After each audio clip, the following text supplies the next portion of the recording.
નમસ્કાર વિદ્યાર્થી મિત્રો, બી સેમેસ્ટર 3 સબ્જેક્ટ ઇન્ડિયન કોન્સ્ટિટ્યુશન.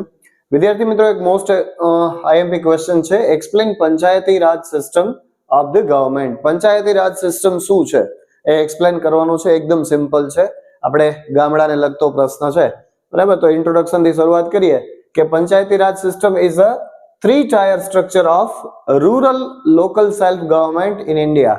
ભારતની અંદર ગામડાની અંદર જે લોકલ સેલ્ફ ગવર્નમેન્ટ હોય, બરાબર છે, લોકલ એટલે સ્થાનિક જે સરકાર છે, બરાબર, એના રિલેટેડ આ પ્રશ્ન છે.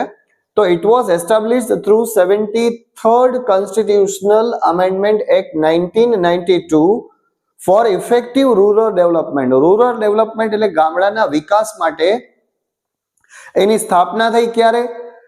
73rd કોન્સ્ટિટ્યુશનલ અમેન્ડમેન્ટ એક્ટ, 73મો જ્યારે બંધારણીય અમેન્ડમેન્ટ સુધારો જ્યારે આવ્યો 1992 નો જે કાયદો હતો એમાં, તો શેના માટે? તો કે ઇફેક્ટિવ રૂરલ ડેવલપમેન્ટ માટે, એક અસરકારક ગામડાનો વિકાસ થાય ને એના માટે.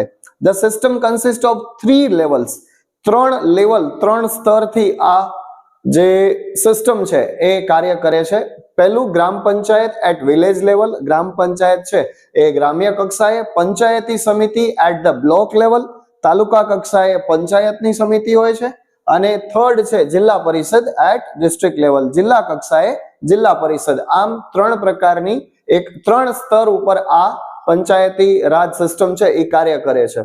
આ ક્વેશ્ચન છે આપણે શોર્ટમાં એક્સપ્લેન કરીએ છીએ, બરાબર, કેમ કે 5 માર્ક્સમાં છે એટલે શોર્ટમાં એક્સપ્લેન કરી દઈએ છીએ.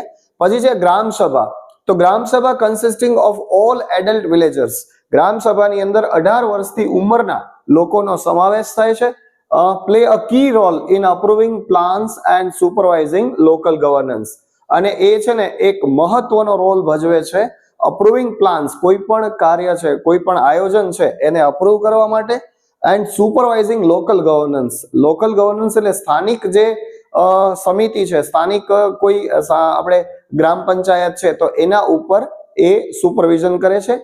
The act also provides 5-year elections. અને એ કાયદા પ્રમાણે 5 વર્ષના ઇલેક્શન્સ, ચૂંટણી, રિઝર્વેશન ફોર એસસીઝ, એસસીઝ એટલે અનુસૂચિત જાતિ, સ્કેડ્યુલ્ડ કાસ્ટ, ત્યાર પછી એસટીઝ એટલે સ્કેડ્યુલ્ડ ટ્રાઇબ એટલે કે અનુસૂચિત જનજાતિ, એન્ડ વુમેન, અને સ્ત્રીઓ માટે જે 33% અનામત છે એ એની જોગવાઈ એમાં કરેલી છે.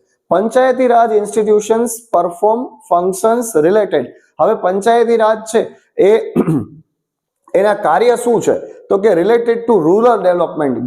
ગામડાનો જે વિકાસ કરવાનો છે, ગ્રામ્ય કક્ષાએ જે વિકાસ કરવાનો છે એનું, સચ એસ જેમ કે વોટર સપ્લાય, પાણીનો પુરવઠો, સેનિટેશન, ગટર વ્યવસ્થા, રોડ્સ, રસ્તાઓ, એજ્યુકેશન, શિક્ષણ, હેલ્થ, આરોગ્ય, એગ્રીકલ્ચર, ખેતી, એન્ડ પોવર્ટી એલિવેશન. પોવર્ટી એટલે કે ગરીબી સુધારણા, ગરીબીની જે કક્ષા છે એનાથી લોકોને ઉપર લાવવા, બીપીએલ બિલો પોવર્ટી લાઈન છે એનાથી લોકોને ઉપર લઈ આવવા, એ એનું કાર્ય છે. ઇન શોર્ટ, ટૂંકમાં કહીએ તો પંચાયત રાજ સિસ્ટમ સ્ટ્રેન્થન્સ લોકલ પાર્ટિસિપેશન. પંચાયત રાજ સિસ્ટમ છે એ શું કરે છે? તો કે ભાઈ લોકલ પાર્ટિસિપેશન છે, સ્થાનિક લોકો એમાં વધુ ને વધુ જોડાય તો એને મજબૂત કરવાનું કાર્ય કરે છે. ઇમ્પ્રુવ્સ સર્વિસ એટલે કે જે સેવા છે એનામાં સુધારો લાવે છે, service delivery, and brings administration closure. અને જે એક વહીવટ છે એ ગ્રામ્ય લોકોને નજીક લાવવા માટેનો, લોકો વહીવટથી ટેવાય, એમને ખ્યાલ આવે એમના માટે એ નજીક લાવવાનો પ્રયત્ન છે એ પંચાયતી રાજ સિસ્ટમ કરે છે. તો આ શોર્ટ આન્સર છે વિદ્યાર્થી મિત્રો. તમે થોડો એને એક્સપ્લેન પણ કરી શકો છો, થોડો એને વધારીને પણ લખી શકો છો. તો આ ક્વેશ્ચન અગત્યનો છે, પ્રિપેર કરી લેશો. ધન્યવાદ.